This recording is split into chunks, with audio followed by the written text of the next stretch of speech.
We spoke to the director of the brand new animated feature Spellbound on Netflix. Here's our conversation with Vicky Jenson.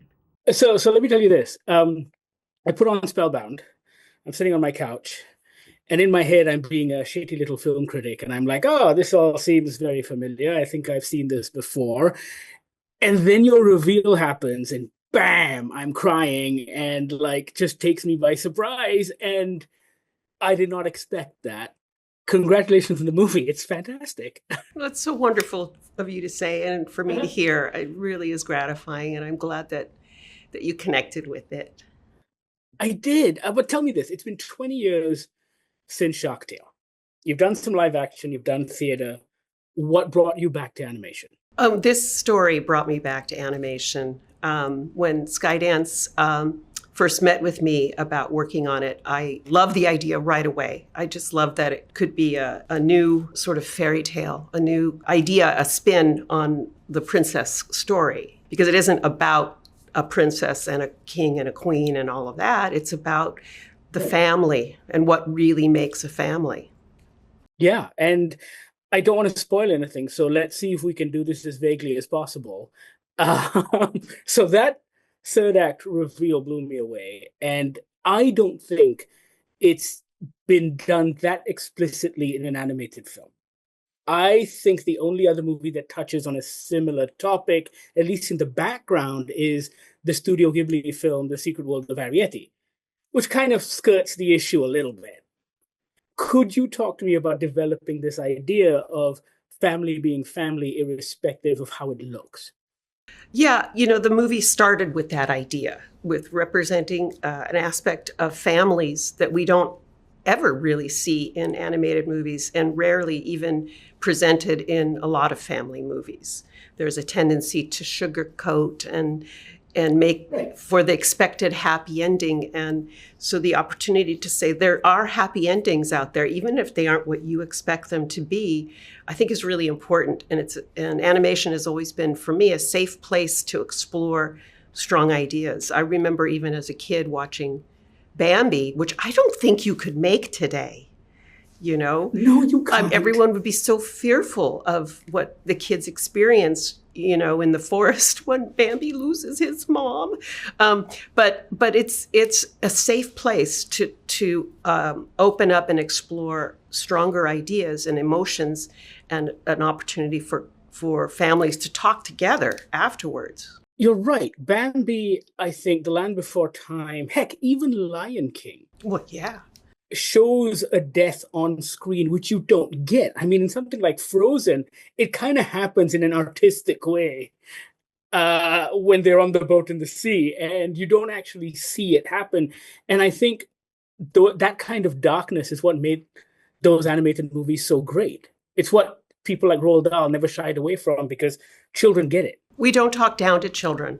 This isn't a children's movie. This is, for everybody, but including younger kids. We don't talk down to them, and I do believe they will grow into some of the themes. Even if they don't catch it all, they'll grow into them. But it was important that we make this movie for the parents as well, because it's speaking to every member of the family who has either gone through this or knows somebody who has. But it's really about those kind of, miscommunications and alienations that can happen between kids and their parents as they're growing older. I think that the meaning of the movie actually transcends a little bit the specific dynamics of this family.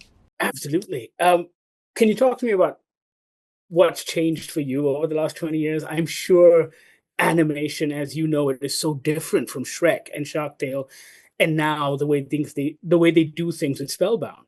What was that like? It's funny. I don't think the technology, from my perspective, because I am not a CG animator or an animator at all. Right. I came out of art direction and production design and story.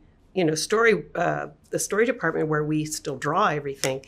So in many ways, the technology for a director hasn't changed all that much, but there are so many more tools.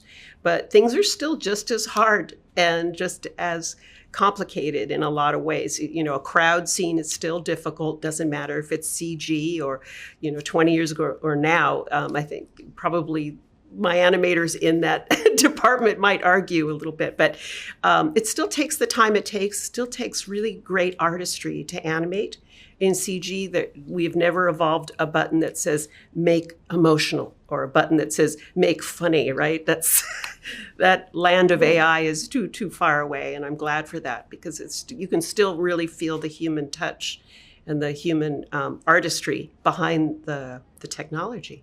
How did you guys land Alan Menken? What was it like to collaborate with him and come up with music and songs and words?